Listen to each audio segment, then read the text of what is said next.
उत्तर प्रदेश में भारतीय जनता पार्टी के प्रवक्ता हैं। आलोक जी, आप ही स्टेटस बता दो कि आरएलडी का क्या करना है।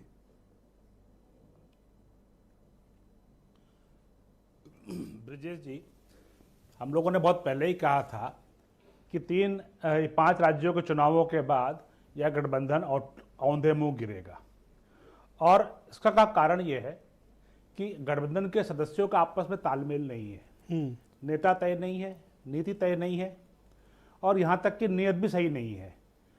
3 स्टेट्स में जहाँ बीजेपी जीती है वहाँ पर अखिलेश यादव का जिस तरह से अपमान किया कांग्रेस ने, उसके बाद अखिलेश यादव जी ने जैसे अपमान किया कांग्रेस का, ये हम सब ने देखा है। और आप इसमें 2 बड़े फैक्टर देखिए कि इस गठबंधन को शुरू करने में नीतीश कुमार जी का एक बड़ा रोल था, और आज नीतीश कुमार जी उनको छोड़ करके आ गए। कांग्रेस के जो प्रवक्ता कह रहे थे कि नीतीश कुमार जी सत्ता बचाने के लिए आ गए, आप गलत कह रहे हैं साहब। नीतीश कुमार जी सत्ता छोड़ करके आपके साथ गए थे और फिर वापस वो आ गए हैं। तो सत्ता गंवाने और छोड़ने वाली बात नहीं थी, आइडियोलॉजी की बात थी। आपकी सबसे बड़ा मजबूत घटक था तृणमूल कांग्रेस, जो बंगाल के अंदर मजबूत है। ममता बनर्जी का बयान देखेंगे, उन्होंने क्या कहा कि आप 300 सीटें तो लड़ेगी कांग्रेस, क्या 40 भी जीत पाएगी? और गठबंधन से उन्होंने किनारा किया।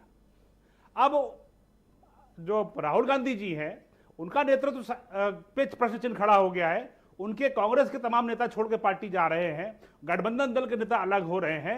उसका कारण एक बहुत सबसे बड़ा है कि उनके सामने देश का प्रधानमंत्री जो एक ईमानदार नेता है और जिसको देश की जनता का पूरा समर्थन है, उसके सामने कोई टेक नहीं पा रहा। पर मैंने तो आपसे जयंत चौधरी पर सवाल किया था, काम कर रहे हैं। आप नीतीश कुमार पे बोल रहे हैं, मैंने सवाल तो जयंत पे पूछा था आपसे। देखिए, जयंत चौधरी जी के ऊपर अभी कोई टिप्पणी करना या बयान देना उचित नहीं होगा। मीडिया की खबरें हम भी देख रहे हैं, आप भी चला रहे हैं। जब तक कि जयंत चौधरी जी या हमारे यहाँ से हमारे राष्ट्रीय अध्यक्ष नड्डा जी कोई बात नहीं कहते, तब तक इस पर कोई टिप्पणी करना राजनीतिक दल के लिए उचित नहीं है। तो आप मुझे ये बता दें कि राष्ट्रीय लोक दल के बारे में आप क्या धारणा रखते हैं? रोहित जी कर पाएंगे। वो 2 चुनाव 2014, 2019 0 सीटें थी उनकी, तो उनसे आपको से ज्यादा तो गठबंधन की जरूरत उन्हें है। हार जीत ब्रजेश जी लगी रहती है। देखिए, लोकदल की जहां तक की आप बात करेंगे तो चौधरी चरण सिंह जी भी जो है जनता पार्टी की सरकार में थे, भाजपा के साथ थे, और चौधरी अजीत सिंह जी भी भाजपा के साथ सरकार में मंत्री थे। ठीक है, कभी राय जुदा होती, कभी मिलती है, लेकिन यह तय केंद्र नेतृत्व करता है। इसमें राज्य स्तर का कोई प्रवक्ता या राष्ट्रीय प्रवक्ता तब तक नहीं बोल सकता जब तक कि केंद्र से बड़े नेताओं की बात नहीं हो जाती है और सामने नहीं आ जाती चीजें। लेकिन यह साफ साफ इशारा करता है कि भारत में ध्रुवीकरण हो चुका है।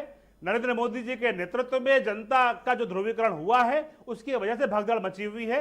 और खास तौर से राहुल गांधी जी के लिए एक बहुत बड़ा सबक है कि वह इस बार तीसरी बार फिर से जो है अपना लीडर ऑफ अपोजिशन नहीं चुनवा पाएंगे। ऑलराइट, मैं